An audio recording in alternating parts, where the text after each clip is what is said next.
বালি মাফিয়াদের দখলে তারাশঙ্কর বন্দ্যোপাধ্যায়ের হাঁসুলি বাঁকের উপকথা উপন্যাসের কুয়ে নদীর হাঁসুলি বাঁক। জি24 ঘন্টা এই খবর সম্প্রচার হতেই বালি চুরি রুখতে তৎপর হয় প্রশাসন।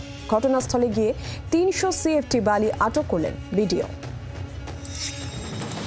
প্রকাশ্যে চলছে বালি চুরি, অবাধে খালি হয়ে যাচ্ছে কুয়ে নদীর হাঁসুলি বাঁকের পাড়। বঙ্গজীবনের অঙ্গ সাহিত্যিক তারাশঙ্কর বন্দ্যোপাধ্যায়ের হাঁসুলি বাঁকের উপকথা উপন্যাসে বর্ণিত কুয়ে নদীর হাঁসুলি বাঁক এখন বালি মাফিয়াদের দখলে। প্রশাসনকে বুড়ো আঙুল দেখিয়ে দিনে দুপুরে সেখানে চলছে বালি চুরি। তাহলে এটা তো আমাদের কাছে, আমরা যারা তারাশঙ্কর অনুরাগী, তারাশঙ্কর প্রেমী মানুষ, লাভপুরবাসী, তাদের কাছে খুব যন্ত্রণার, খুব বেদনার। বীরভূমের লাভপুরে জন্মগ্রহণ করেন তারাশঙ্কর বন্দ্যোপাধ্যায়। হাঁসুলি বাঁকের উপকথা উপন্যাসে তিনি তুলে ধরেছেন কুয়ে নদীর কথা। 1951 সালে প্রকাশিত হয় তার উপন্যাস হাঁসুলি বাঁকের উপকথা। তারপরেই দেশ বিদেশে ছড়িয়ে পড়ে হাঁসুলি বাঁক নামটি।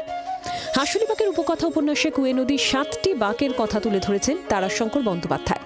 সেই কুয়ে নদীর পার কেটে নদীতে নেমে অবৈধভাবে বালি তুলে ট্রাক্টরে করে পাচার করছে মাফিয়ারা। তাদের দৌরাত্মে ঘুরে যাচ্ছে নদীর গতিপথ।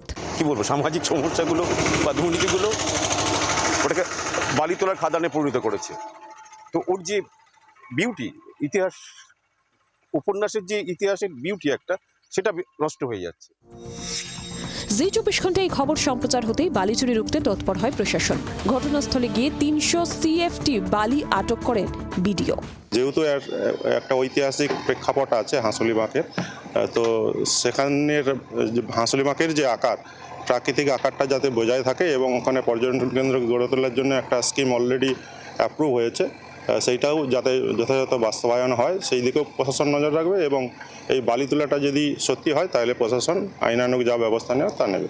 নড়ে চড়ে যে বসেছে এতে আমি খুব খুশি।